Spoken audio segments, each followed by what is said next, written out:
মিলন বুঢ়াগোহাঁই ডাঙৰীয়া কোন? তেওঁ অখিল গগৈ ডাঙৰীয়াক প্ৰশ্ন কৰিবলৈ তেওঁ প্ৰকৃততে কোন হয়? তেওঁ অসমীয়া জাতীয় জীৱনৰ প্ৰতি অৱদান কি আছে?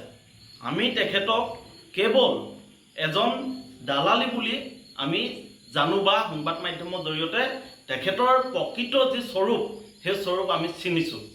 তাৰপিছত সমগ্ৰ অসমৰ মানুহে দেখিছে যে শিৱসাগৰত এক ভয়াৱহ বানপানী হ'ল, মহাপ্ৰলয় আহিলে। কিদৰে ৰাইজৰ দলৰ সভাপতি তথা শিৱসাগৰ সমষ্টিৰ বিধায়কগৰাকীয়ে দিনে ৰাতিয়ে ৰাইজৰ কাষত থাকি যি ধৰণে ৰাইজক সেৱা কৰিছে এই বিষয়টো সকলোৱে দেখিছে। তাৰপিছত প্ৰশ্ন কৰিবলৈ তেওঁক হিচাপ বিচাৰিবলৈ মিলন বুঢ়াগোহাঁই কোন হয়? তেওঁ স্বয়ম্ভূ নিজকে আটাচৰ নেতা বুলি তেওঁ জাহিৰ কৰি ফুৰে।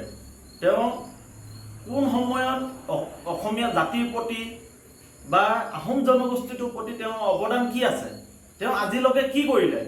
6 জনগোষ্ঠীৰ জনজাতিকৰণৰ নামত হৈ থকা আন্দোলনটোক তেখেতলোকে কোন পথে লৈ গ'ল? ৰিজাল্ট কি? আজি আমাৰ জাতি জনগোষ্ঠীৰ যি প্ৰাপ্য অধিকাৰৰ সংগ্ৰাম, এই সংগ্ৰামখনক নেতৃত্ব দি তেওঁ আজি কোন পথে লৈ গৈছে? তেওঁ অসমীয়া জাতিটোক কিবা এটা দিছেনে বা আহোম জনগোষ্ঠীটোক কিবা এটা দিছেনে? কেৱল আমি সংবাদ মাধ্যমত বাতৰি পাওঁ কেৱল আমুক দালালিৰ লগত জড়িত মিলন বুঢ়াগোহাঁই।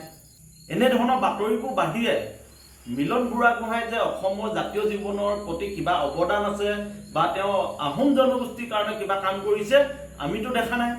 তাৰপিছত তেওঁ শিৱসাগৰত যি ভয়াৱহ বানপানী, বানপীড়িত লোকসকলক যি ধৰণে অখিল গগৈ ডাঙৰীয়াই উদ্ধাৰ অভিযান কৰি আছে বা যি ধৰণে সহায় সহযোগ কৰি আছে, নিজে লাগি আছে, সেই মানুহজনক প্ৰশ্ন কৰিবলৈ, সেই মানুহজনৰ পৰা হিচাপ বিচাৰিবলৈ তেওঁ কোন?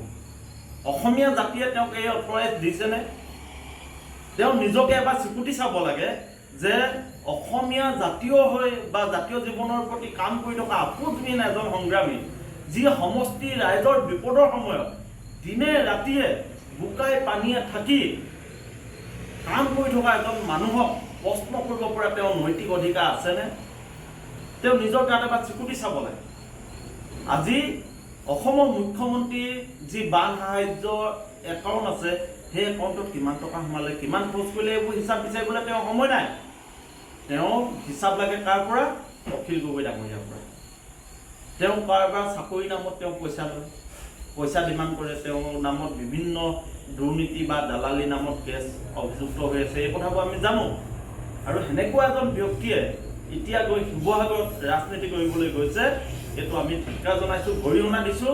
আৰু পুনৰ কৈছোঁ, মিলন বুঢ়াগোহাঁই কোন হয়? আমি জানো তেওঁ এজন দালালি। নিউজত পাইছোঁ, সংবাদ মাধ্যমত পাইছোঁ যে তেওঁ বিভিন্ন কামত দুৰ্নীতি কৰি থাকে, বিতৰ্কত থাকে। আৰু তেনেকুৱা এজন ব্যক্তিৰ নৈতিক অধিকাৰ নাই ৰাইজৰ দলৰ সভাপতি তথা শিৱসাগৰ সমষ্টিৰ বিধায়কৰ কাম কাজৰ ওপৰত মাত মাতিবৰ বাবে।